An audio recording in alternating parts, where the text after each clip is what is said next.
Hello, and welcome to Ask an Encamper. Today, we'll be covering the basics of EPCRA.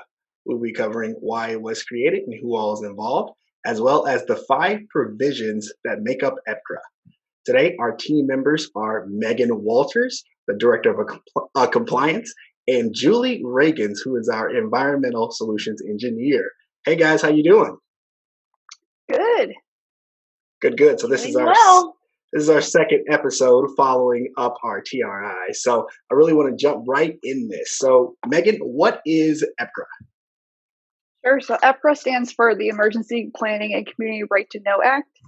It was passed in 1986 in response to safety and environmental concerns surrounding hazardous chemicals that are stored and handled in communities around the U.S. So 2 major events were the catalyst to getting EPCRA passed. The first one was in 1984 in Bhopal, India, at a Union Carbide plant where methyl isocyanate was accidentally released. The release killed over 3,800 people that lived nearby and or worked at the plant. So it was a pretty major event that hit worldwide. And then the other event happened closer to home.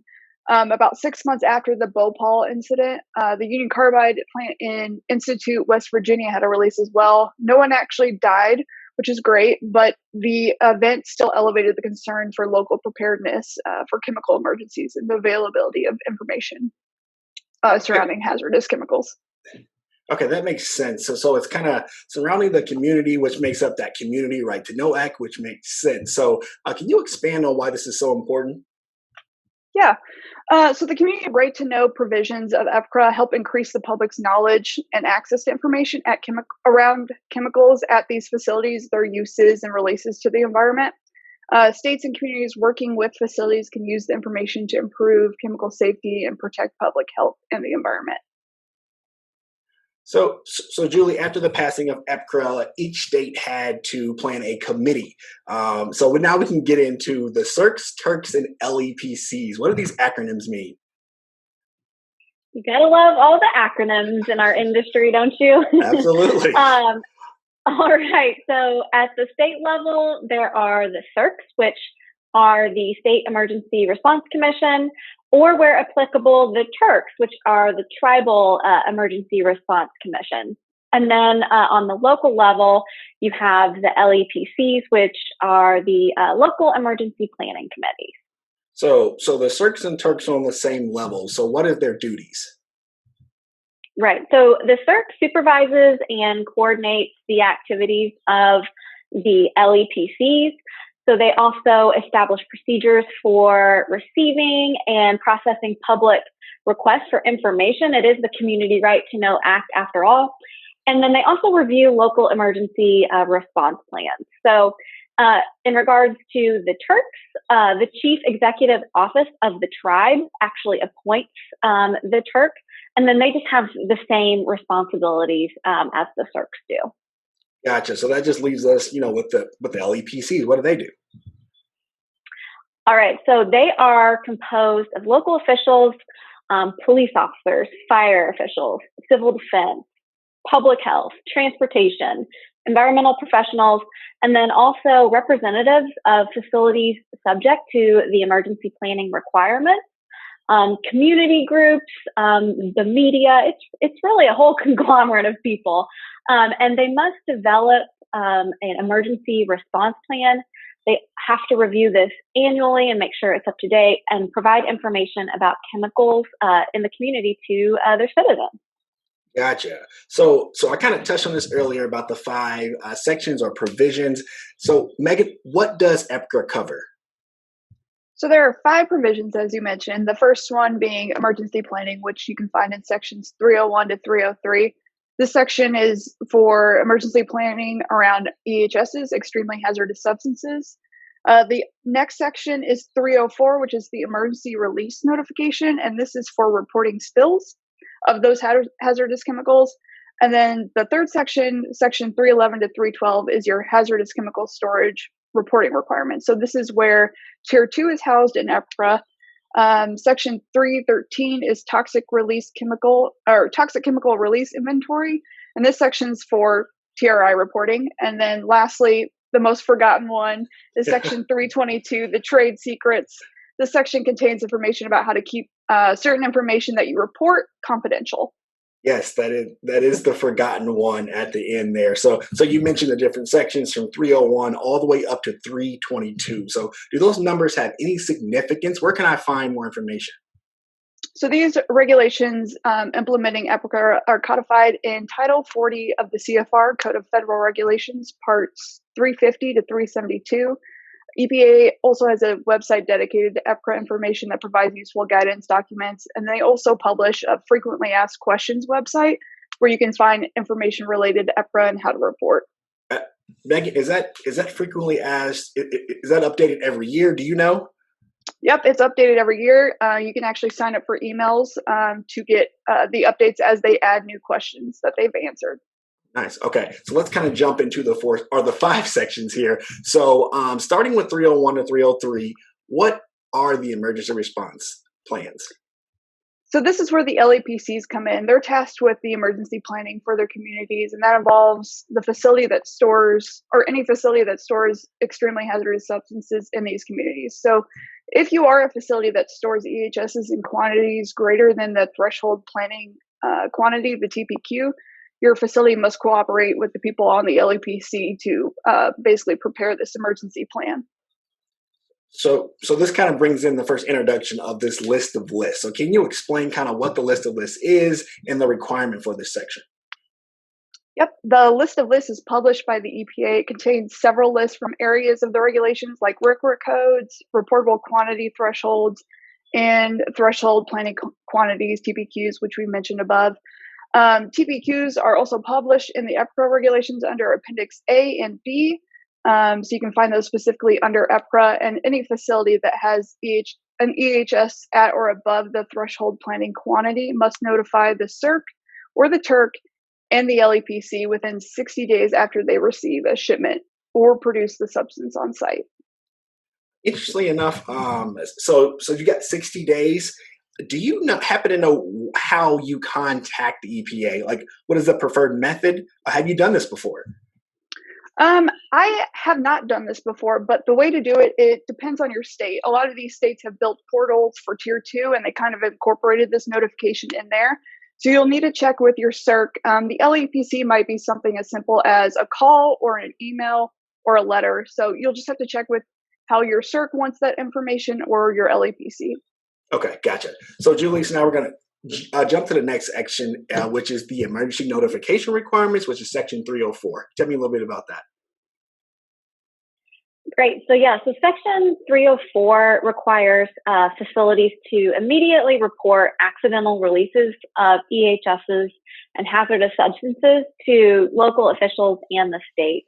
So further reporting may be required as well. The reporting requirements provide the government with the ability to ensure protection of human health and the environment in the event of a spill cleanup. Okay, yeah, you said immediately. Did you have any? What does that mean? What does that mean? What does the EPA think think that means?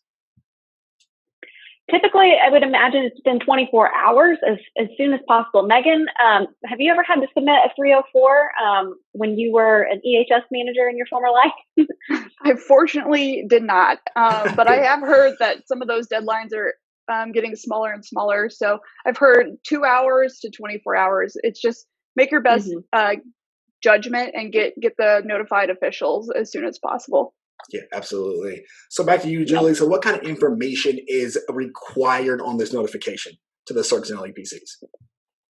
So these are pretty detailed. So they obviously need to know the chemical name. Is the chemical an EHS?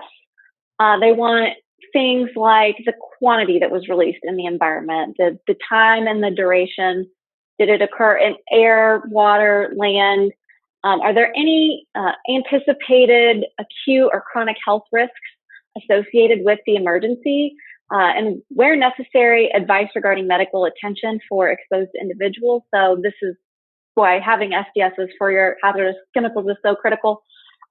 Proper precautions such as evacuation plans or sheltering in place plans, and then a name and a telephone number of who to contact about the release. Perfect. Okay, so kind of jumping to 311 and 312, which is my absolute favorite. So what are the community right to know requirements for this section? You are a nerd. These sections, so they require facilities that store any hazardous chemicals to submit their safety data sheets to the state and local officials and their local fire department. So if a facility's chemicals are defined over thresholds, facilities are also required to submit an annual inventory of these chemicals to those same officials. So once again, this is all about giving the government the information to prepare for the possibility of a chemical emergency at that facility. Okay, so every now and again I hear tier 1 and tier 2. So what is the difference between those two? So Section 312 literally has a two-tiered approach. So Tier 1 requires information such as maximum amount of hazardous chemicals at the facility during the preceding year, an estimated average daily amount of chemicals, and a general location to be aggregated and reported by hazard categories. So Tier 2 not only requires this information, but also requests more specific information about locations and storage. So it's interesting. Tier 1 is required by federal law, whereas Tier 2 is required only by request by the LEPC or the CERC. But I hate to tell you, all CERCs are requiring Tier 2. So you should just go ahead and do that. And Tier 1 is almost kind of obsolete at this point. So that makes sense. So tier 1 is not like it is gone. It's just now a part of tier 2. And then now all states require tier 2. Is that correct? Yep. It is confusing to people, though, if they do start digging into EPCRA. I had an EHS manager the other day send me a text and was like, what is the difference? I'm confused. I'm like, just ignore tier 1. You're in Florida. You have to do tier 2. Yeah, exactly. So us three particularly are, very familiar with our tier 2 reporting, as this is something that Encamp automates out. So I want to open this up to both of you. Megan, we'll start with you, but what is so difficult about reporting tier 2? So there are several parts of tier 2 reporting that can make it kind of cumbersome and complex. To start, each state can decide how facilities should report and what format they want it in. For instance, states like Connecticut, New Mexico prefer copies of the tier 2 submit files, but states like Michigan or Indiana prefer to use a third-party system called Tier 2 Manager. So if you're filing for multiple facilities over multiple states, it can get tricky keeping up with the state nuances. Yeah, and in addition to what Megan just said, state nuances apply to mailings and notifications as well. So some states require hard copy mailings of your Tier 2 report and SDSs to be sent to the LEPCs and your local fire department. Some will accept electronic copies. Some states or counties don't require you to send anything at all. So the requirements are really all over the place, and it can be a nightmare just trying to keep up with where you need to send things to, how you need to send it to them, and what format they need. So kind of like a fun fact is we actually had to get a CD burner and burn a CD and send it to Puerto Rico last year for one of our customers. That was their required format. So somewhere in Puerto Rico, there's a warehouse of CD-ROMs of Tier 2 reports. Not sure what they're doing with it, but it really is all over the place as far as what is required. So for large organizations, you can clearly see how this can stack up and become a huge problem as different states require even different formats. As you mentioned, Puerto Rico wants a CD. Some states might not want anything but an email. So if you are giving advice to a EHS director, like how would you approach trying to get your Tier 2 reporting done? Like when should you start Tier 2 reporting? I mean, obviously the earlier you can start, the better. We do understand that your inventories may be changing up until the end of the year. And actually state Tier 2 portals don't go live until January 1st. So you can't even physically log in to some of the systems Megan was talking about until that date. But as far as your data collection goes, if you can get started in kind of the fourth quarter of the year, compiling that information, that would probably be best. And you should probably just use Encamp because it's going to make it a lot easier for you. And you can get into Encamp before January 1st to get started on your tier 2 reports. Yeah, absolutely. Tier 2 can be a beast. So we have some sites that, only have to do a few, to some that have to do like thousands of tier 2 reports. So you can see that it's something that you need to get your team on the same page as soon as possible. So yeah, just even managing that amount of login credentials yes. to the various state portals can be difficult in itself. For sure. Okay, so lastly, I want to leave this to Megan. So this is the beast. So what is the TRI, or the toxic release inventory?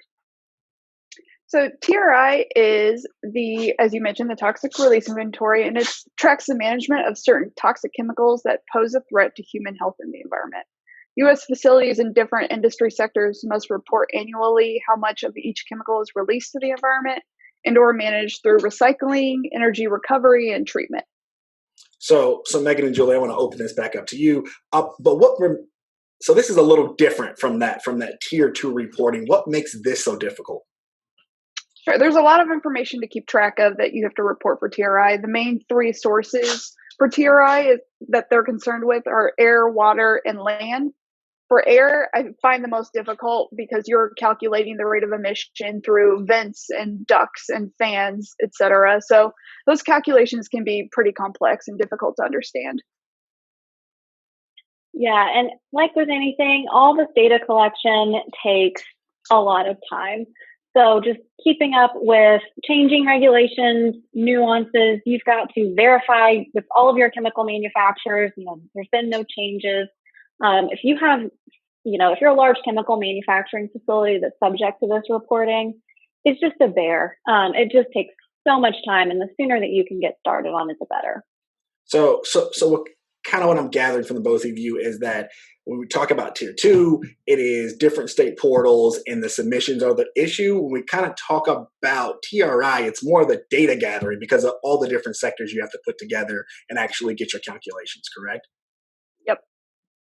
Perfect. Yep, that makes sense.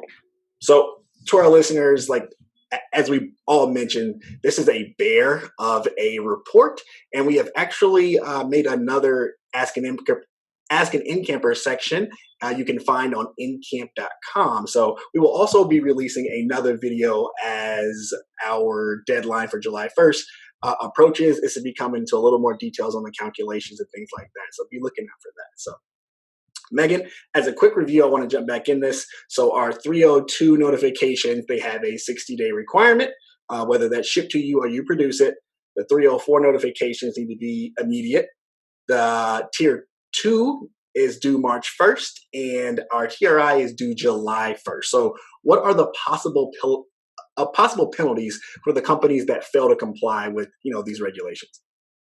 So they get updated, but EPCRA Section 325 allows for civil and administrative penalties ranging from $21,000 to $164,000 per violation per day. So Thanks. If you get caught not reporting for several weeks, you could be charged per day for that violation. So criminal penalties can reach up to $50,000 or 5 years in prison, and that can apply to any person who knowingly or willingly fails to provide emergency release notifications.